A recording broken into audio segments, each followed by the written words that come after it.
I wasn't enjoying my business life. I wasn't building something I was excited about. I didn't know what I was doing and was at a crossroads. And I took out a sheet of paper and I said, okay, enough negativity. What if I could just imagine pure possibility, what that could look like if nothing was in my way? And I started to write down one page, double-sided, the future. I said we'd be on the Oprah Winfrey Show, we'd be the FedEx of junk removal, all these big, bold, hairy, audacious goals of this is where we will go. And I don't think I realized when I wrote that first, what I call the painted picture, I wrote this document and I went from doom loop to pure optimistic, like gave me chills, like I can see the future. I didn't know how to get there, but I knew where I wanted to go.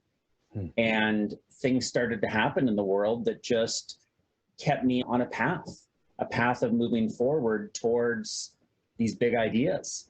I would talk about them as though they had happened. And so one is an example with getting on the Oprah Winfrey Show. I had always and still do admire Oprah as a leader and a humanitarian and all she's done as an entrepreneur. And I said, I want to meet this woman. And so how was I going to meet her? We were going to get on the show. We were going to tell our story. And the goal really in my mind was to give Oprah a big hug.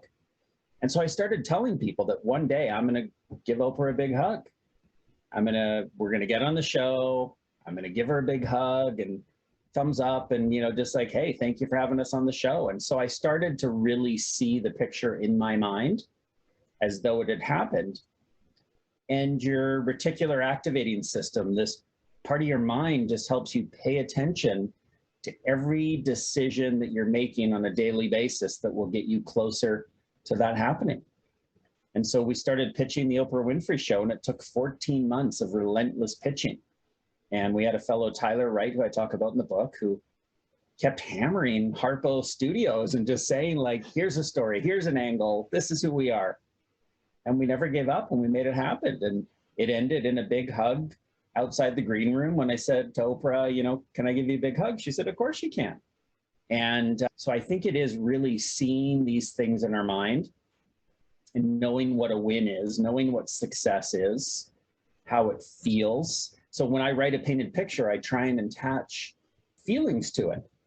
It isn't just here's the goal, check, but it's seen in my head, like, what would it be like to give Oprah a big hug?